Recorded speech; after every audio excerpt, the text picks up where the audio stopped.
At ngayon po ay ang ating prayer meeting. So tayo pong lahat ay mag-focus sa gawain ito at ihanda po natin ang ating puso at isip.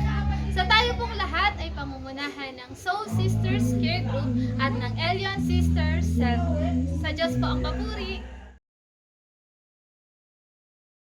Amen. Tayo po ay magsimulang magpuri sa ating Panginoon. Amen, Lord. We worship you, Father God, sa mga sandaling ito po. We worship you for all you've done in our lives, Panginoon. For your faithfulness, Lord God, for your goodness. Yes, Lord.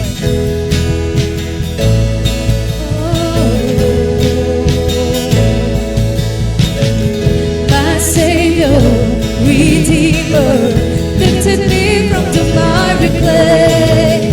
Almighty, forever, I will never be the same, 'cause you came near. From the everlasting to the world we live, the Father's only Son. You live, you died, you rose again on high. You opened the way for the world to live again. Hallelujah, for all you've done. Minsan pa po. My Savior, Redeemer, lifted me from the miry clay. Almighty, forever, I will never be the same, 'cause you came near. From the everlasting to the world we live, the Father's only Son. You live, Lord. You live, you died, you rose again on high.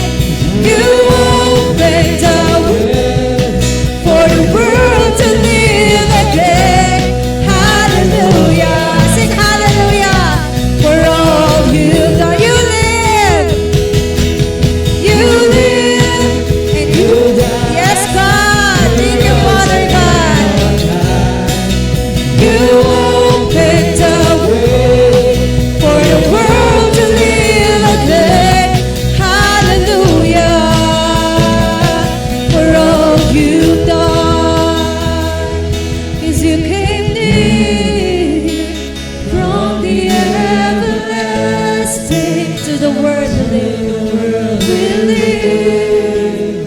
The Father's only Son. 'Cause you came near, Lord.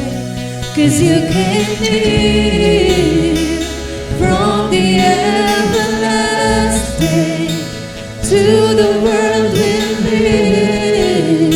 The Father's only Son. Sing, you live. You live. Yes, Lord.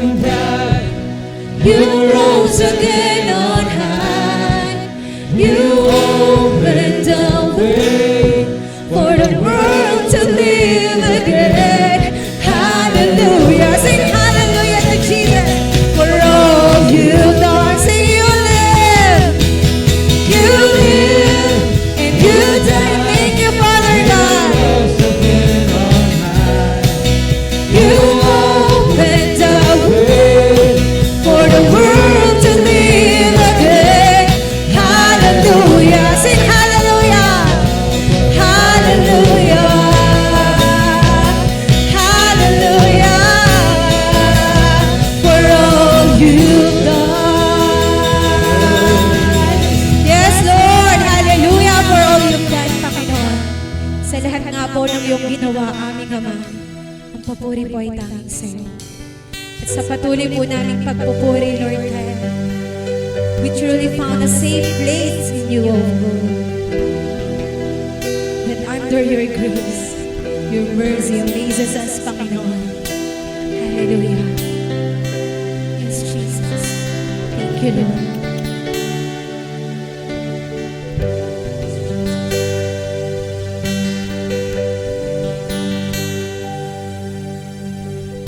Under your grace, your mercy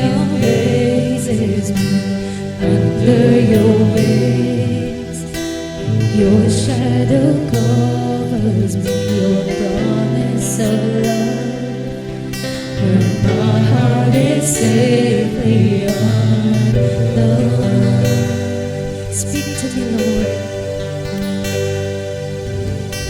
Speak to me, Lord. Your servant is listening over the noise. I hear you whispering, my hope is calm, and my heart is safely on the run. I found my fortress in you, Lord. I found my fortress in you, and my soul is anchored with you. My resting place is in your name, forever safe. Speak to me, Lord. Speak to me, Lord. Your servant is listening over the noise. I hear you whispering, my hope has come, and my heart is safely undone. I found my fortress. I found my fortress in you, and my soul is anchored with you. My resting place is in your name. I found my fortress in you, and my soul is anchored with you. My resting place, yes, Jesus, and forever safe. You are never far away, Lord. You are never far away, always reaching out to save my weakness, covered by your strength, and I am, yes, Lord, forever safe. You are never far away, always reaching out to stay. My weakness covered by your strength, and I am bound forever safe. You are never far away, are never far away, always reaching out to stay.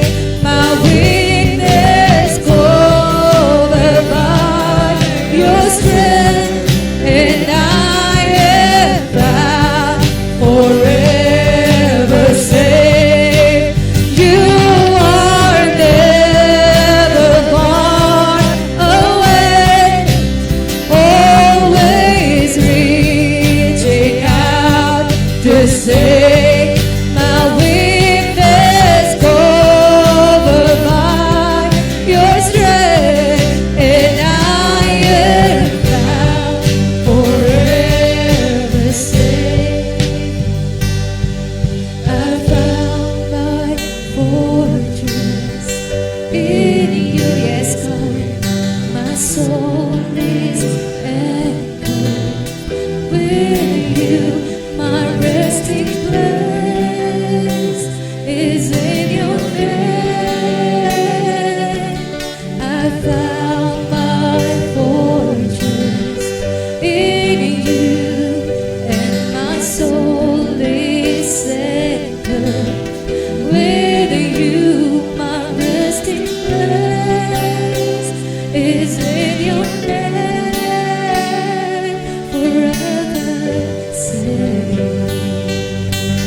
Diyos po ang papuri.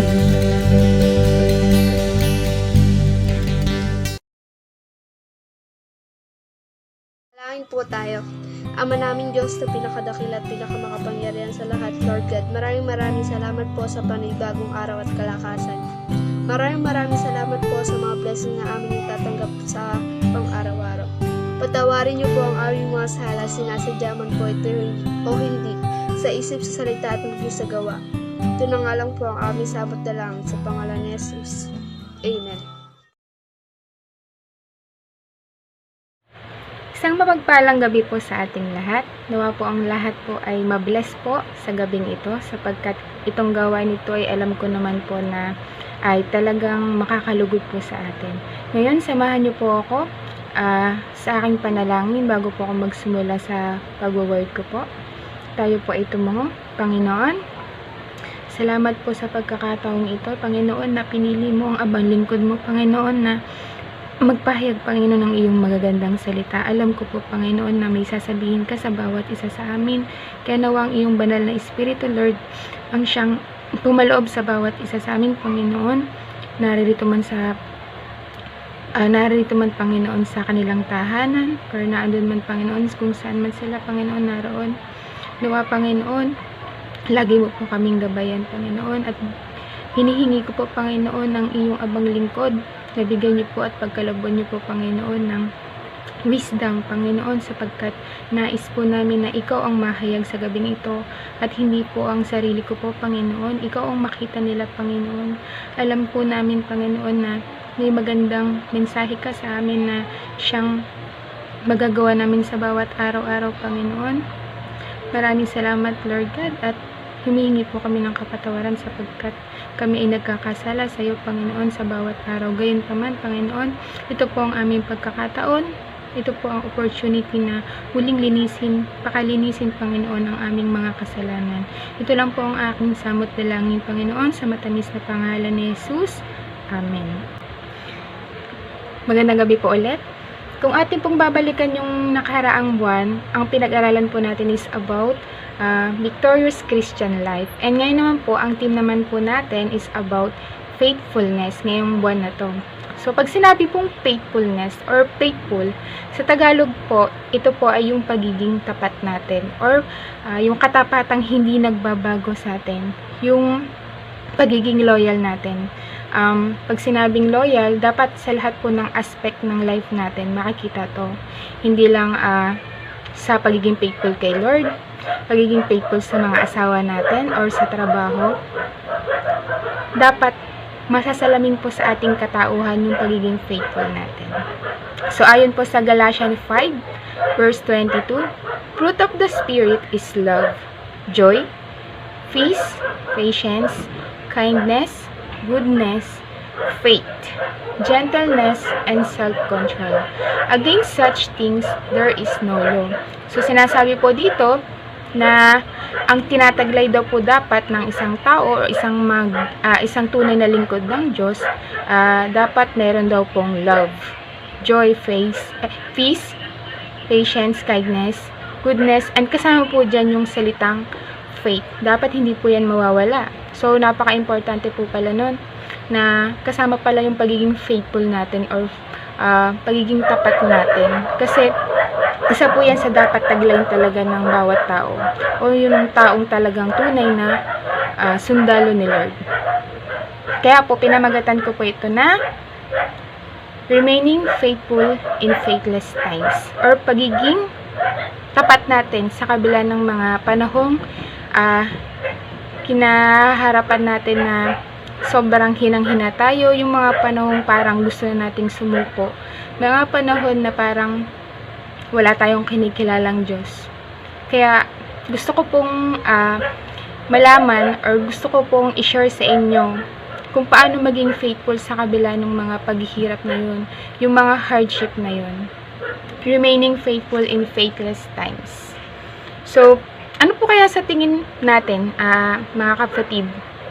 Ano ba yung mga hadlang upang manampalataya ng tunay sa ating Panginoong Jesus? May mga hadlang po ba? Tingnan po natin ang ating mga sarili. mga kapatid, kung ano ba yung mga nakakahadlang para tuluyan tayong manampalataya talaga sa Lord. Sa finances natin, pag po ba nakaranas po tayo sa financial natin na hindi maganda, nawawala na ba yung faith natin sa Lord? Or yung sa career natin o sa trabaho, once na hindi tayo nagkaroon ng trabaho, kumusta naman po yung faith natin sa Lord? And even yung relationship po natin, maganda ba yung relationship natin sa pamilya natin, sa mga katrabaho natin, sa mga kaibigan natin, kumusta naman po yun? Pero higit sa lahat, kumusta naman po yung relationship natin with the Lord? Kasi yung po ang pinaka-importanteng relationship na hindi pwedeng mabago or hindi natin pwedeng sabihin na isang tabi lamang. So, sinasabi po na lahat daw ng pagsubok, lahat ng mga paghihirap natin ay may mga dahilan daw yan. Hindi lang po yan binigay ni Lord dahil gusto lang po tayong pahirapan. Pero di ba po, kung ating iisipin, lahat naman po ng tao may pagsubok, may problemang kinakaharap po yan. Kaya lang, naisip po ba natin, bakit ba tayo binibigyan ni Lord ng mga pagsubok? Para saan? Kailangan ba? Dahil ba kailangang masaktan lang tayo? O dahil may pinakang purpose si Lord kung bakit natin kinakaharap yung mga hirap sa buhay, yung mga panahong parang gusto mo nang sumuko, parang ayaw mo na. So, tingnan po natin. Ang key verse po natin ngayon ay Isaiah 41 verse 10. Sabi po dito, "Ako isa sa iyo, huwag kang matakot. Ako ang iyong Diyos. Hindi ka dapat mangamba. Palalakasin kita at tutulungan, iingatan at ililigtas." So, napakaganda po ng mensahe.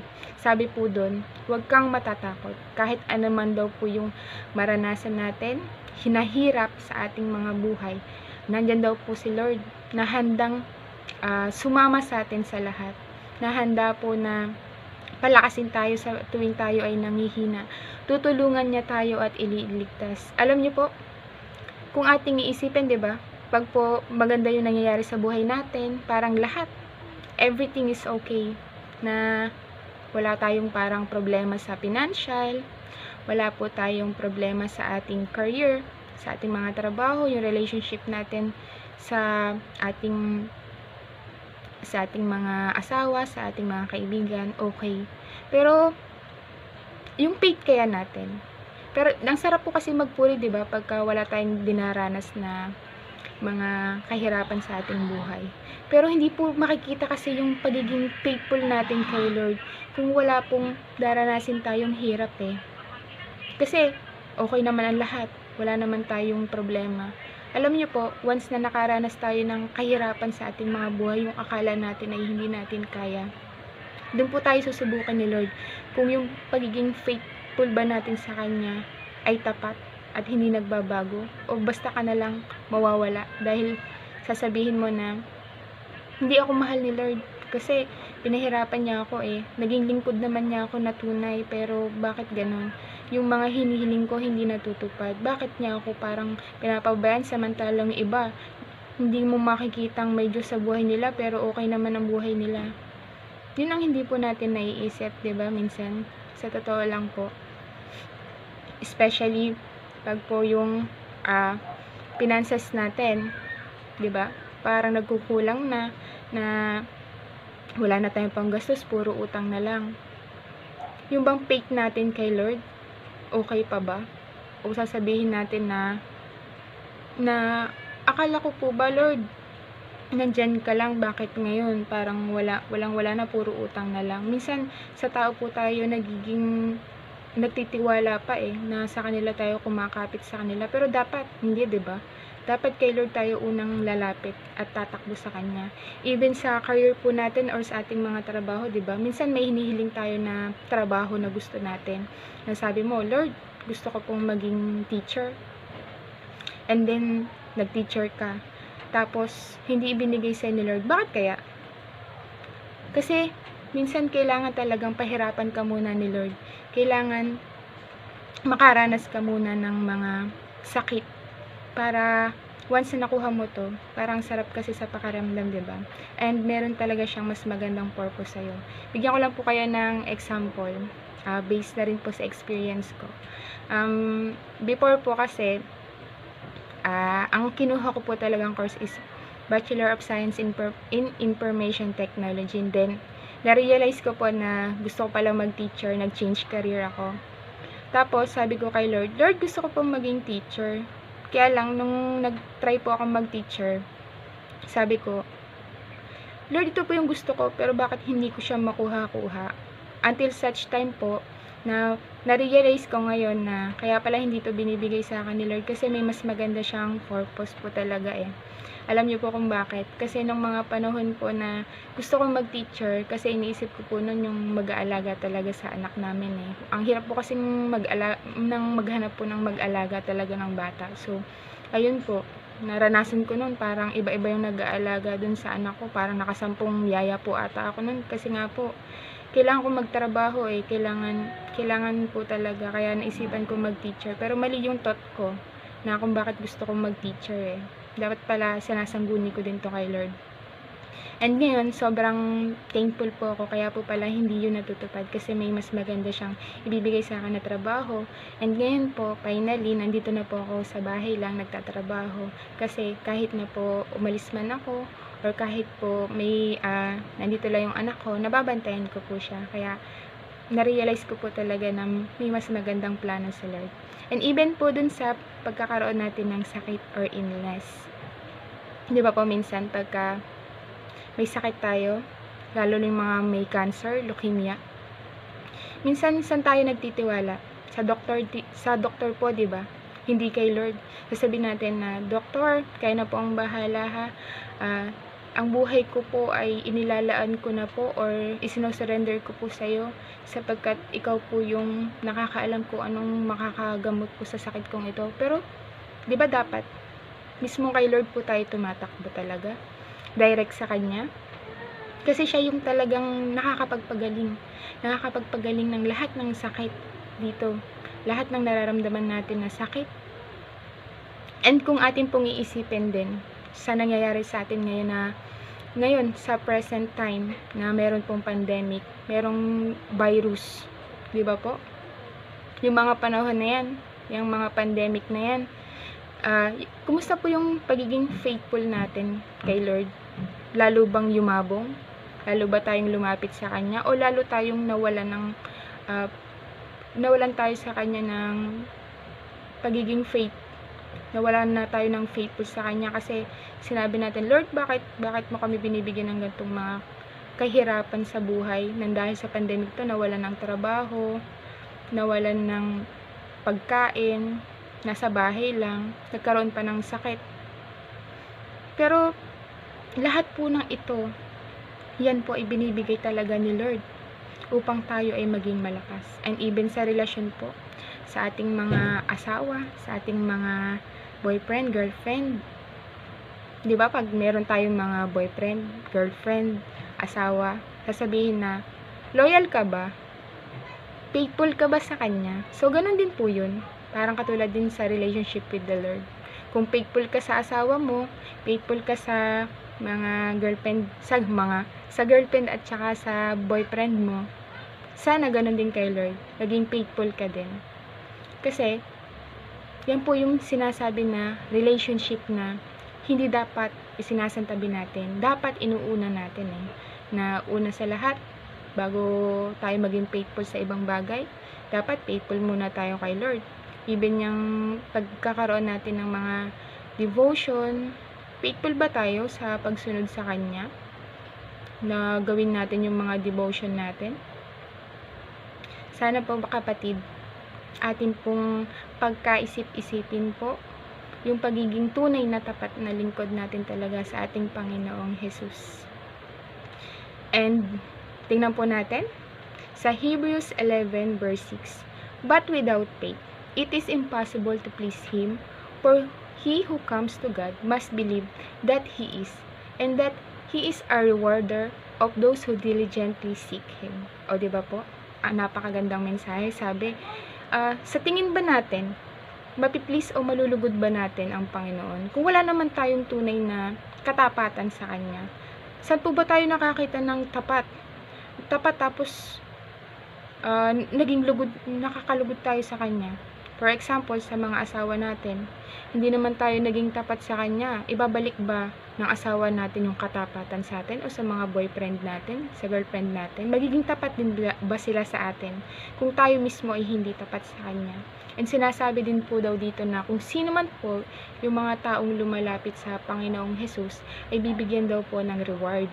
Bibigyan daw po ng gantimpala. So, napakaganda pong mensahe, diba? Na kung meron kang tunay na katapatan sa Panginoon, bibigyan ka daw po niya ng gantimpala. Ano daw po kayang gantimpala yun? Sa tingin po ba natin, yung mga hinihiling natin, masasagot na? O yung gantimpalang yun, ay yung mga gusto nating mangyari sa buhay? Talaga pong mangyayari talaga? Yes po. Pag nakita ni Lord na tapat ka sa Kanya, sa lahat ng mga sinasabi niya, sa lahat ng mga utos niya, ibibigay po yun ni Lord, hindi siya maghe-hesitate. Pero minsan, talaga pong may kailangan pang mangyari sa buhay mo. Kaya minsan talaga kailangang meron ka pang gawin na mas makalulugod kay Lord. Kaya hindi pa niya ibinibigay yan. Sabi nga, sa tamang oras, sa tamang panahon. And ang ibinibigay po unang-una ni Lord na gantimpala ay yung pong pagiging sa spiritual po natin. Hindi po sa material na bagay. Yung gantimpala na pang-spiritual. And the rest will follow. Kung nabigyan ka ni Lord ng spiritual na napakabuti, yan yung mga fruit of spirit, tinaglay na nating lahat. And everything will follow. Lahat po ng mga kagustuhan natin sa buhay. Kung ating pong papansinin, wala naman pong naging lingkod ni Lord na pinabayaan ni Lord, diba? Saan po ba tayo nakakita na tunay na lingkod ni Lord pero ang buhay ay hindi ka aya-aya o hindi ka lugod-lugod sa paningin ng ibang tao at sa paningin ng Diyos. Di ba po? And kung atin pong papansinin yung mga walang Diyos na kinikilala, tingnan po ang buhay nila. Oo nga, mayaman sila, may pera sila, pero yung relationship nila with others, relationship with the Lord, okay din po ba? Wala naman pong perfect eh. Magiging perfect lang po talaga kung talagang ating susundin yung mga sinasabi ng ating Panginoong Jesus, yung mga inuutos niya. Kaya mga kapatid, sana sa ngayon pa lang, simulan na po natin yung pagiging tunay na tapat natin sa Panginoong Jesus.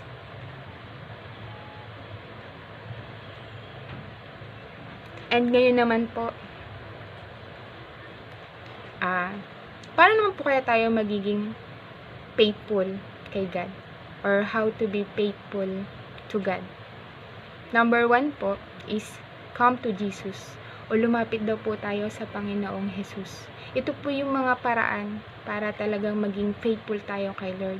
Number 1 is come to Jesus. Ayon po kay James 5 verse 13. Mayroon bang nahihirapan sa inyo? Manalangin siya. Mayroon bang masaya sa inyo? Magpuri siya. So, yun po yung sinasabi. And, lahat naman po ito, alam ko naman na ito yung dapat talaga nating gawin. Na lumapit tayo sa Panginoon. Let tayo po ay manalangin, magpuri sa Kanya. Kung nahihirapan man daw tayo, seek Him. Lumapit po tayo sa Kanya. Huwag po tayong lumapit sa ating mga kapwa-tao. Dahil ang kapwa-tao natin minsan, once na may problema tayo, ano bang minsan ang binibigay na advice sa atin? Maganda ba o hindi? Minsan po parang nakakasama pa eh.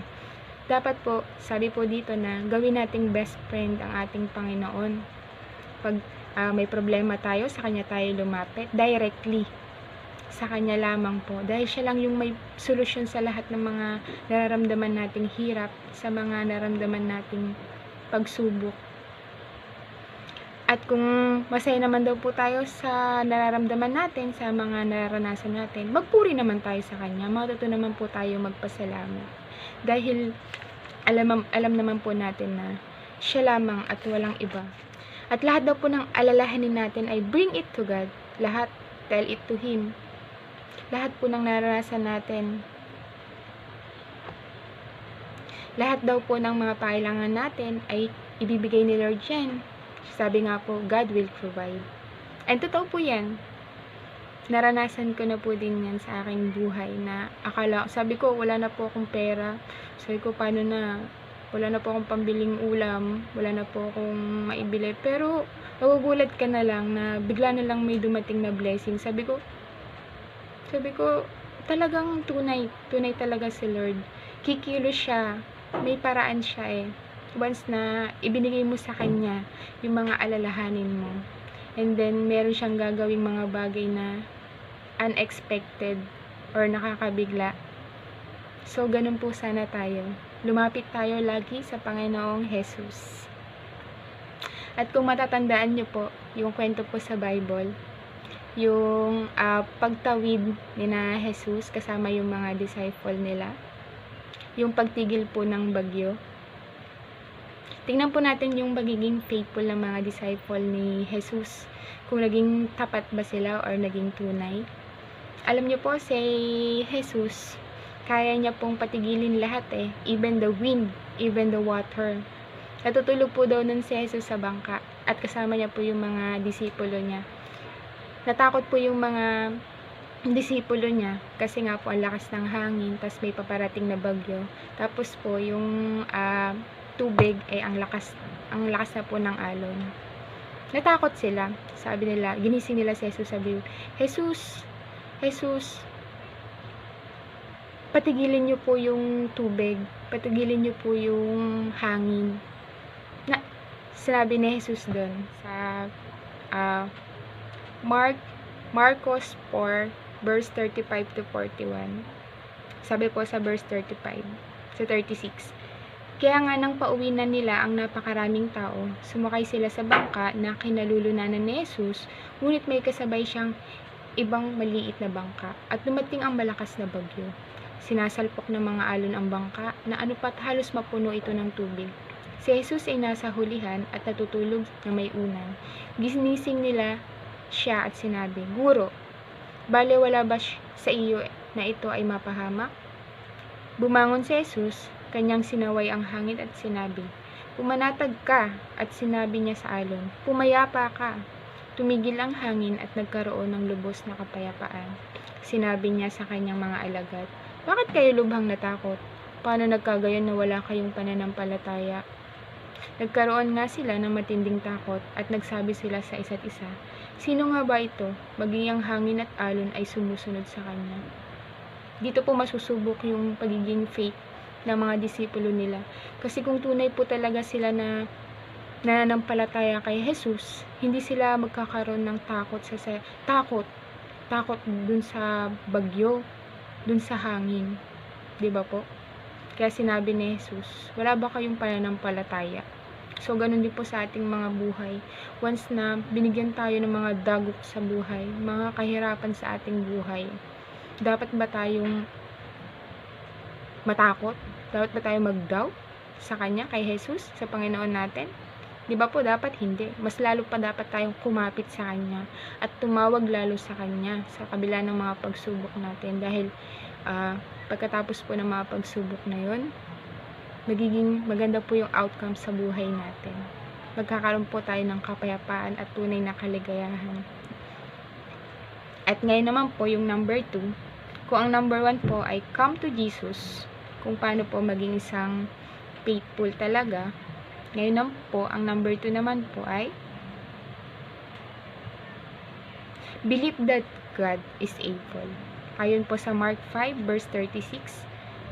Pero hindi pinansin ni Jesus ang sinabi nila. Ito pong Mark 5 verse 36, isa rin po itong kwento. So, sisimulan ko po ito sa isang kwento. Alam niyo po ba yung sina Jairus, tsaka po yung babaeng dinudugo? Napakagandang kwento po kasi nito eh. Ang anak ni Jairus at ang babaeng dinudugo. Nang bumalik si Jesus sa kabila ng lawa, napakaraming tao ang nagtipon doon sa kanya.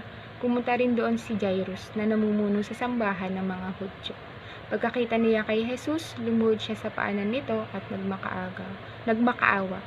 Agaw buhay po ang anak kong dalagita. Kung pwede po sana, sumama kayo sa akin at ipatong ninyo ang inyong kamay sa kanya para gumaling siya at mabuhay. Sumama sa kanya si Jesus at sinundan siya ng napakaraming tao na nagsiksikan sa kanya. May isang babae roon na 12 taon nang dinudugo. Maraming hirap ang dinanas niya sa kabila ng pagpapagamot niya sa iba't ibang doktor. Naubos na niya ang lahat ng ari-arian niya sa pagpapagamot, pero sa halip na gumaling ay lalo pang lumala ang sakit. Nabalitaan nito na si Jesus daw po ay nakakapagpagaling ng anumang sakit. So nakipagsiksikan daw po itong babaeng dinudugo na ito upang siya ay mapagaling. At hinawakan po ng babaeng dinudugo yung laylayan ng damit ni Jesus. Alam niyo po, sa tingin niyo po ba gumaling yung anak ni Jairus? At gumaling din po yung babaeng dinudugo? Yes po. Gumaling po sila sa mga karamdaman nila kasi nagtiwala sila Nagkaroon sila ng faithfulness kay Jesus. Once na nahawakan po nung babaeng dinudugo yung laylayan ng damit ni Jesus, bigla po siyang gumaling, agad-agad.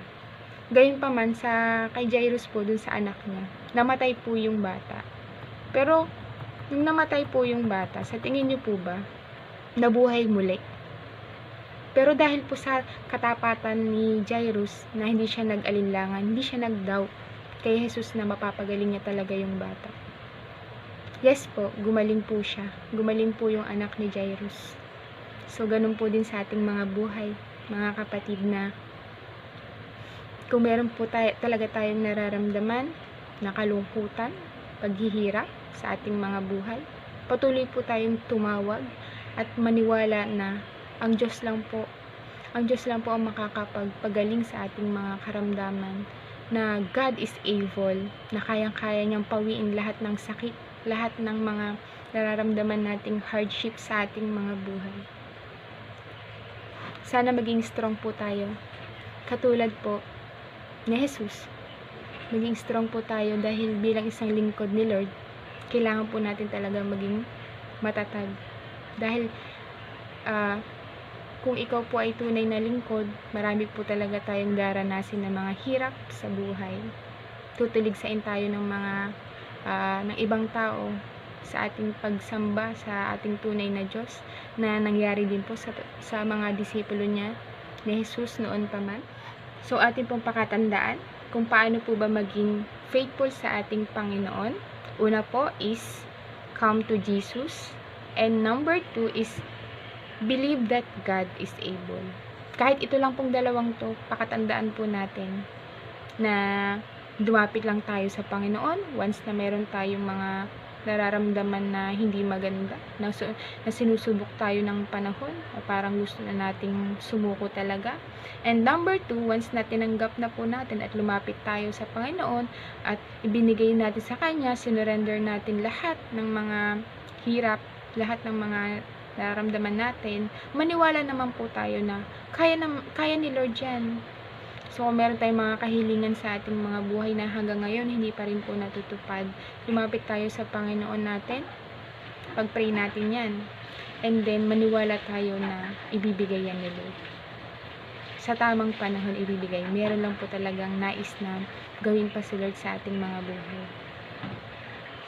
And ngayon naman po, bakit naman kailangan natin maging faithful sa ating Panginoon? Why we need to be faithful to God? Bakit nga po kaya? Dahil ba utos lang ba ito ni Lord? Kaya kailangan natin maging faithful? O dahil kailangan to upang sa pagharap natin sa muling pagbabalik niya ng ating Panginoon ay prepared na tayo at hindi tayo mahihiya na naging tapat tayo sa Kanya. So alamin po natin. Number 1, why we need to be faithful to God. 1, for us to experience plenty of blessings. Ayon po sa Proverbs 28 verse 20, ang taong tapat ay sasagana sa pagpapala. O di ba po? Parang napakagandang isipin naman. Na kaya kailangan pala nating maging faithful kay Lord para naman makareceive tayo ng mga blessings. Kung babalikan po natin yung verse na binanggit ko po kanina. Yung Hebrew 11 verse 6. But without faith, it is impossible to please Him, for he who comes to God must believe that He is, and that He is a rewarder of those who diligently seek Him.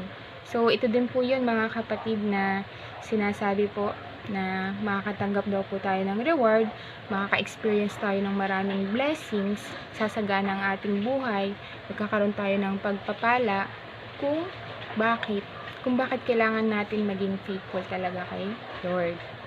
Ang sarap po, di ba, na magkaroon ng pagpapalang yun, na dati, kung na-experience mo man na parang hindi sagana ang buhay mo. Pero alam niyo po, sinasabi ko po dito na itong plenty of blessings na to follow lang po yan. Ang i-reward po talaga sa atin ng Panginoon natin ay yung paglago ng ating spiritual. Yun po yung sinasabing blessings. And then, kung malago na po yung ating spiritual, na nasusunod na natin yung mga salita ng Diyos, nagagawa na nating maging isang tunay na lingkod ng Panginoon, everything will follow po talaga. Ibibigay yan. Bonus na po yan. Yung mga financial matters natin. Hindi po tayo pababayaan ni Lord yan. Kaya, sinasabi ko din po na magkaroon tayo ng tithes and offerings po talaga sa ating church. Hindi lang po sa ating church, even po sa mga nangangailangan, kung may pagkakataon po kayo na makatulong sa iba kahit sa maliliit na bagay, gawin po natin. Kasi itong pagpapalang nararanasan natin hindi po yan binigay ni Lord para sa ating mga sarili lang. Binigay po yan ni Lord upang ma-share po din natin sa iba. Hindi man po tayo mayaman sa pera, pero kung mayaman naman po tayo sa kung masagana naman po tayo sa kabutihang loob sa ating mga buhay, mas maganda pong yun ang ating i-aspire o ating i-desire po sa ating mga sarili, yung makatulong talaga tayo sa iba. And alam ko po na meron po tayong ganong discerning attitude, yung makatulong talaga sa iba. Once naka-receive ka ng maraming blessings, share to others naman po yan. Kasi mas maganda po daw yung nagbibigay kaysa sa tumatanggap. And number 2 po,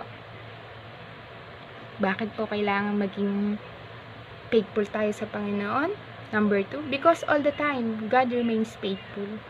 Yun nga po yung sinasabi na God is good.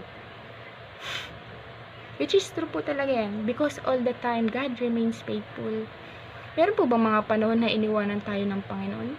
Di ba wala? Kahit gaano po tayo karumi, kahit gaano tayo makasalanan, kahit gaano pa tayo maraming nagawa na pagkakamali sa ating mga buhay, still, si Lord di po nagbabago. Yung kanyang katapatan sa ating mga buhay, nandiyan pa rin siya. Patuloy po niya tayong tinatanggap, diba? Ito po yung sinasabi na pagiging faith talaga. Yung pagiging faithful natin, na kahit na paulit-ulit na, Lord, magbabago na po ako. Hindi ko na po ito ulitin, hindi ko na po babalikan yung mga kasalanan yan. Pero patuloy pa rin tayong tinatanggap ni Lord. Kaya po sana, once na tinanggap na natin ang Panginoong sa ating mga buhay, wag na po nating naising balikan pa yung mga maruruming ginawa natin. Pakalinisin po natin ang ating buhay, ang ating mga puso, sa mga magagandang salita, sa mga narinig natin mga encouragement, at maisapamuhay po natin to sa ating mga buhay, na lagi po nating iisipin na maliligtas tayo at makakapagligtas din tayo sa pamamagitan natin ng ating mga buhay, na makita ng iba kung gaano tayo ka-faithful kay Lord, at ganun din po yung maranasan nilang pagpapala, at ganun din po yung magiging na-experience nilang kasaganaan sa buhay.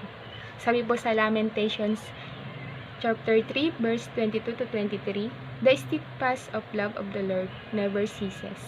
His mercies never come to an end." Wala po yung hangganan. Ang habag at awa po ng Panginoon ay walang hangganan, walang katapusan.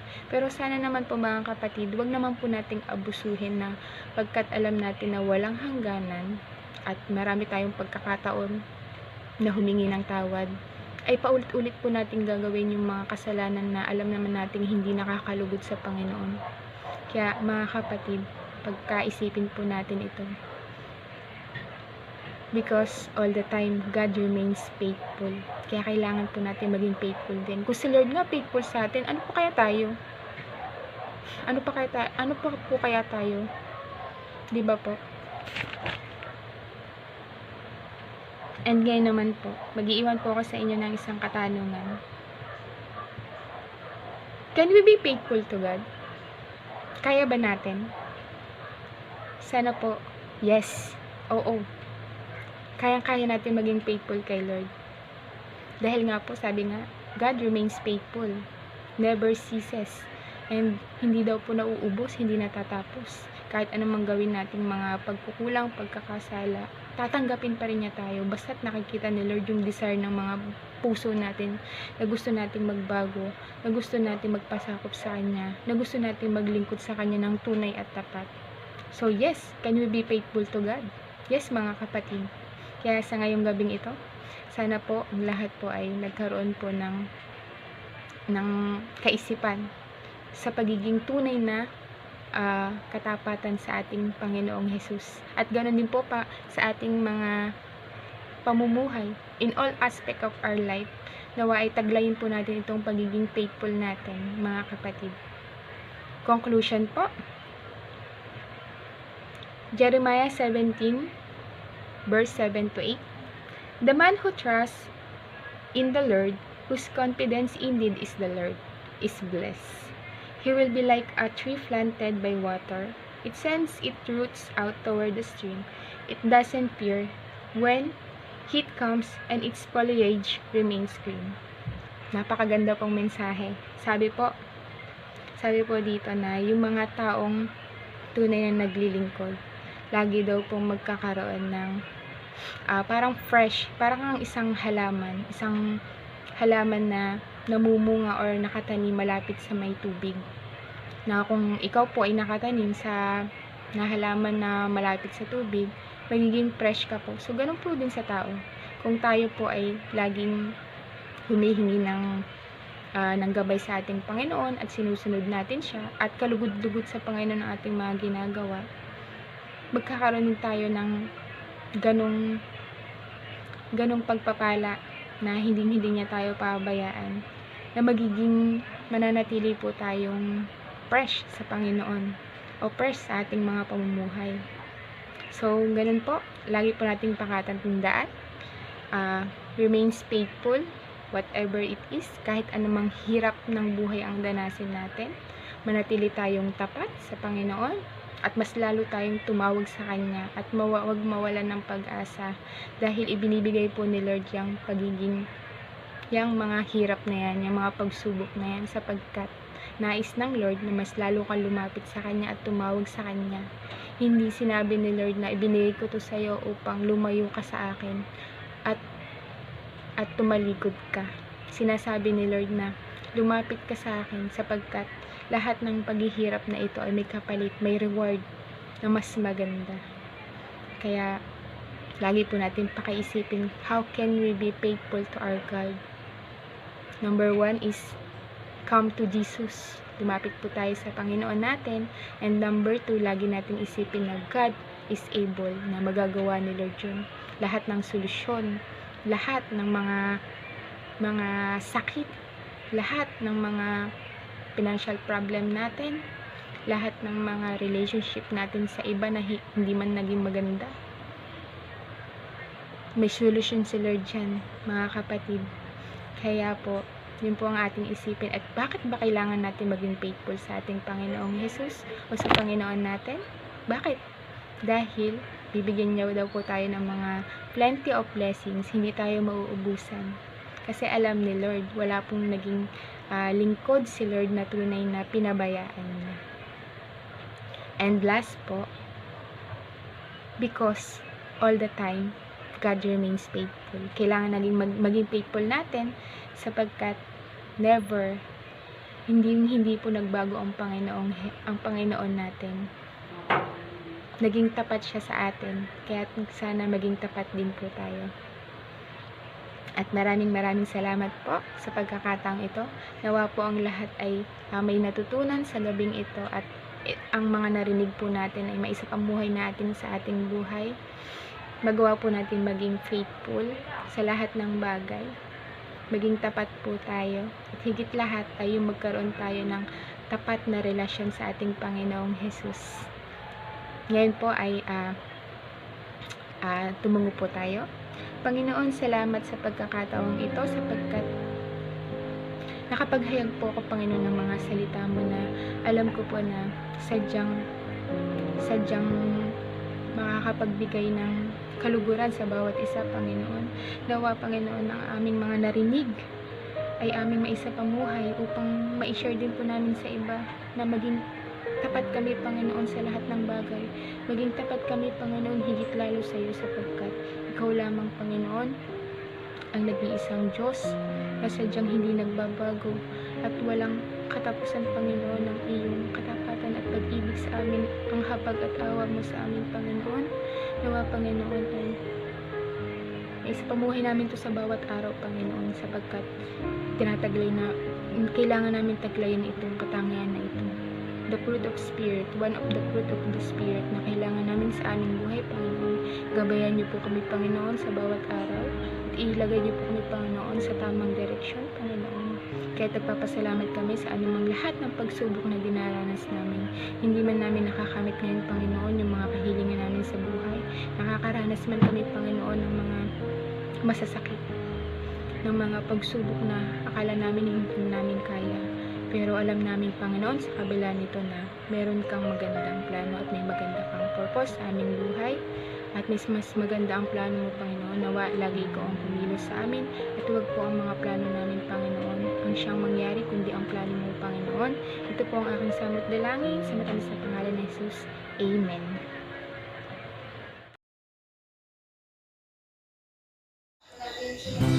Sige po, panalangin po natin ang bansang Israel. Dalangin po namin ang protection mo, ang bawat isa palagin mo po ang bansang hinirang at lupang pinangako at Panginoon, huwag mo pong hayaan malupit sila ng mga karating bansa.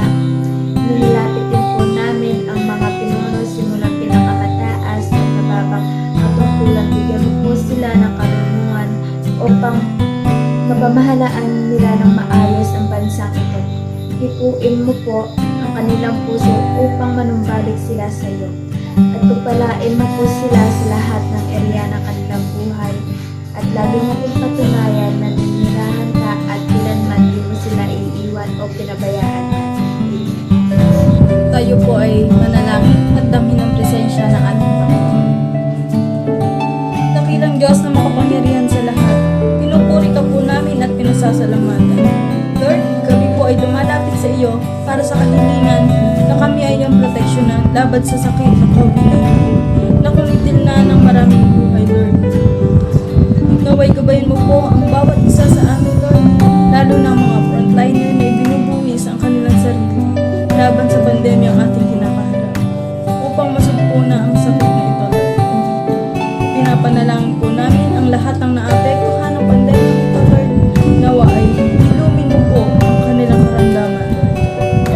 Kami po ay patuloy na nagpapasalamat, Lord, sa mga taong patuloy mong ginagamit upang mapaabot ng tulong sa mga nangangailangan at sa iba-ibang kapalaran. Dalangin po namin ang iyong pagkilos, Panginoon. Sa iyo po namin ipinagkakatiwala ang aming buhay. Ito po ang aming samot na langit, Lord, sa matamis sa pangalan ni Jesus. Amen. Magandang hapon po sa inyong lahat. Tayo po ay yumuko para manalangin sa COVID-19. Lord God, nagpapasalamat po ako ng una-una na nag-ipon kami lahat dito sa prayer meeting. Pagdarasal ko po ngayon ang COVID-19. Ang COVID-19 po ay isang lubang masakit, Lord God. Alam po namin na ang dami po nagkukutob sa bagay na ito, Lord God. Sana po, Lord God, pagalingin niyo po yung mga taong may mga karamdaman na natamaan ng COVID-19. And Lord God, sana po, yung mga pamilya na tamaan ng COVID-19, tulungan niyo po sila sa pagsubok na binigay niyo. Patibayin niyo po yung loob nila na malagpasan po itong sakit na to.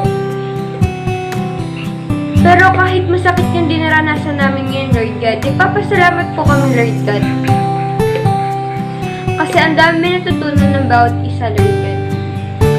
Na dati, Lord God, hindi nagsasama-sama ang buong pamilya, ngayon buo na ulit. Alam po namin kahit nasa bahay lang po kami, Lord God, malungkot po. Pero abot-abot po yung saya, Lord God. Hindi po kami nanghihinayang sa bagay na binigay niyo ngayon, Lord God. Subalit kayo ang may gawa nito, Lord God.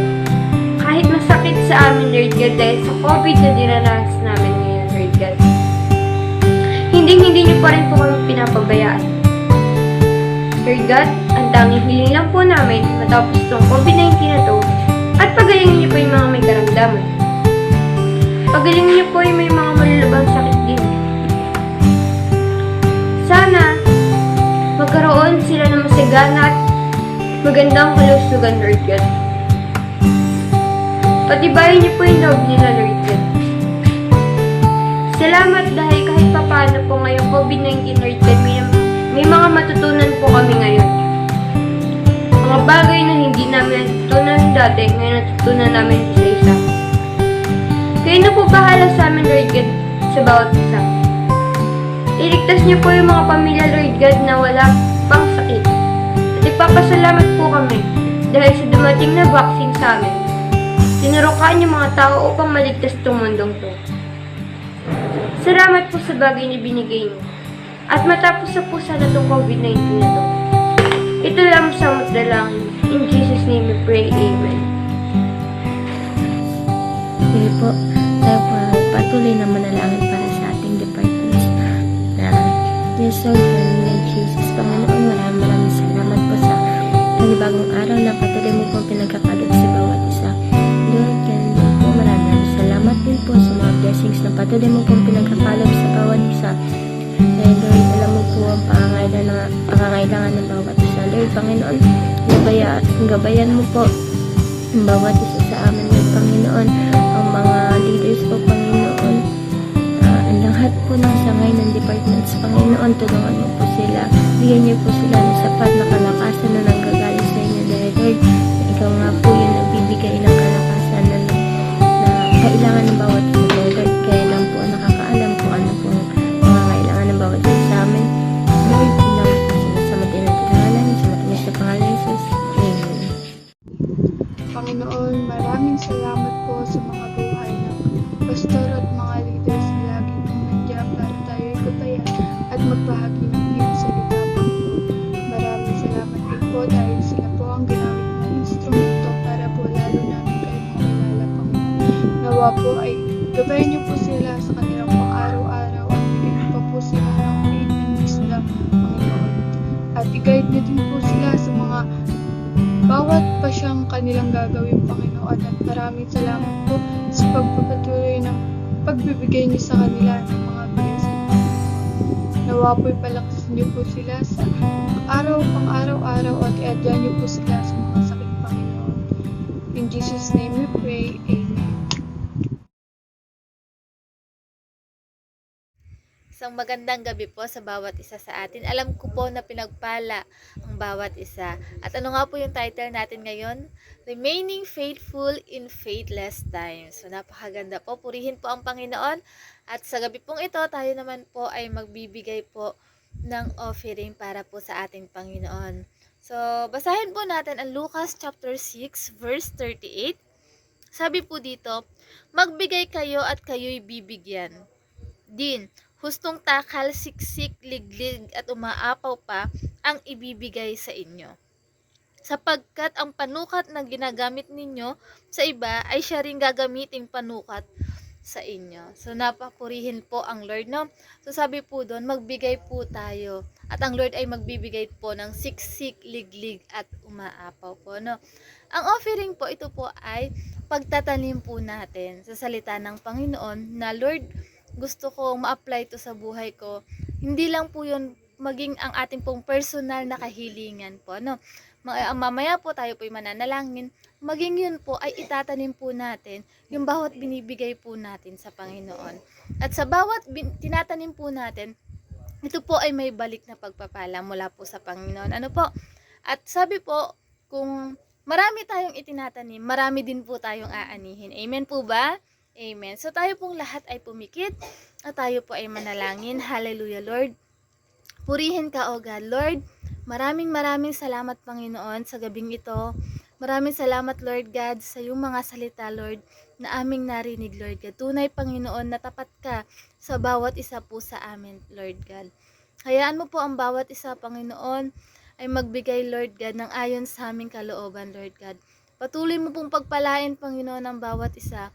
Sa lahat, Panginoon, ng pinagkukunan namin financial, Lord God. Sa lahat, Panginoon, ng pinagkukunan namin ng income, O God. Lord, pagpalain mo po ang bawat isa, Lord God.